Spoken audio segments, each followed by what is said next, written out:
Il s'est clôturé ce vendredi les travaux du colloque international sur la coopération entre les acteurs judiciaires congolais, rwandais et burundais. Parmi les recommandations formulées, l'intensification de la coopération des services des forces de sécurité, des renseignements de 3 pays, mais aussi la tenue de rencontres régulières entre les ministres de justice de la sous-région ainsi que le procureur général pour lutter contre les crimes transnationaux. Après 2 jours de travaux, les participants ont formulé une série de recommandations pour une coopération judiciaire sincère entre le Rwanda, la RDC et le Burundi, dans l'objectif d'arriver à la stabilité de la sous-région des Grands Lacs. Il est recommandé d'élever les obstacles de l'extradition en procédant par l'abolition de la peine de mort en République démocratique du Congo, d'actualiser et d'harmoniser les textes juridiques existants aux standards internationaux pour rendre efficace la coopération judiciaire et lutter contre l'impunité, d'encourager la coopération entre le service des forces de sécurité et de renseignement dans la région de Grand Lac,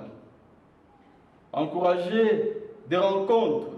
entre deux ministres de la justice de la région ainsi qu'entre le procureur général pour faciliter la coopération judiciaire et lutter contre les crimes transnationaux. Pour Margot Wipf, coordonnatrice principale du programme pour la promotion de l'état de droit de Konrad Adenauer en Afrique subsaharienne, tout comme Maître Julien Kavaruganda, bâtonnier du barreau du Rwanda, seule la coopération mutuelle entre ces 3 pays pourra résoudre les problèmes d'insécurité dans la sous-région des Grands Lacs. Ce que l'on souhaite, c'est vraiment démontrer que seule une approche coordonnée entre les États des Grands Lacs, une approche commune, une approche holistique permettra de gérer l'insécurité, d'apporter une réponse solide, une réponse franche à l'insécurité dans la région. Si les textes de loi permettent à quelqu'un qui va fuir du Goma au Rwanda, à Rubavu, d'avoir un traitement préférentiel, il faudrait que les textes changent pour qu'il n'y ait plus d'échappatoire, qu'on ne puisse plus faire un shopping législatif, qu'on ne puisse plus